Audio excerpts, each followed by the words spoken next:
কোরবানির ঈদে বেশি একটা শপিং করা হয় না, যেহেতু গরু কেনা হয়। তারপর আমি টুকটাক শপিং এর জন্য ঈদের আগের দিন মানে চাঁদ রাতে চলে গিয়েছিলাম নিউ মার্কেট একটু টুকটাক শপিং করার জন্য। তো আমি চলে গিয়েছিলাম নূরজাহান মার্কেটের উপরে, যেখানে ছেলেদের সবকিছু পাওয়া যায়। এখানে আমি আমার বাবা আর ভাইয়ের জন্য কিছু টি শার্ট কিনেছি আর কিছু প্যান্ট নিয়ে চলে এসেছি। এখানে এগুলো কেনাকাটা করে এখন আমি চলে যাচ্ছি মেয়ে বাচ্চাদের জন্য কিছু টুকটাক কেনাকাটার জন্য। আমাদের একটা ছোট্ট কুট্টু আছে, সেই কুট্টুর জন্য কিছু ড্রেস নেব। এই ড্রেসগুলো অনেক সুন্দর ছিল আর প্রাইসও অনেক রিজনেবল ছিল। তো আমরা অনেকগুলো ড্রেস এখানে দেখছিলাম, অনেকগুলো ড্রেস পছন্দও হয়েছিল। সেখান থেকে আমরা দুইটা ড্রেস দিয়ে চলে আসি। ড্রেসগুলো অনেক সুন্দর ছিল আর সাথে অনেক কমফোর্টেবলও ছিল। কেনাকাটা করতে করতে আমাদের ক্ষুধা লেগে যায়, আমরা একটা রেস্টুরেন্টে চলে আসি খাওয়ার জন্য। আর আমি সেদিন রোজাও রেখেছিলাম, তাই আমরা একটা সেট মেনু অর্ডার দিয়ে ফেলি। খাবারের টেস্ট আলহামদুলিল্লাহ ভালো ছিল। তারপর আমরা ইস্টার্ন মল্লিকায় চলে আসি। আমি কিছু মেকআপ নিব, ঈদের পরের দিন আমাদের অনেকগুলো ফাংশন আছে বিয়ের। তো আমি অনেকগুলো মেকআপ স্টোর ঘুরে ঘুরে দেখছিলাম কোনটার মধ্যে ভালো অথেন্টিক পাওয়া যায়। পরে ঘুরতে ঘুরতে একটা দোকান থেকে নিয়ে নেই। এখানে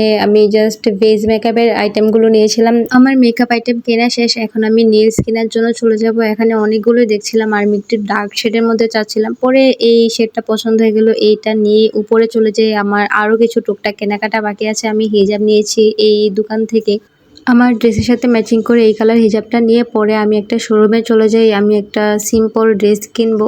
অনেকগুলো দোকান ঘুরে ফিরে আমার এই ড্রেসটা পছন্দ হয়, এটা নিয়ে চলে আসি।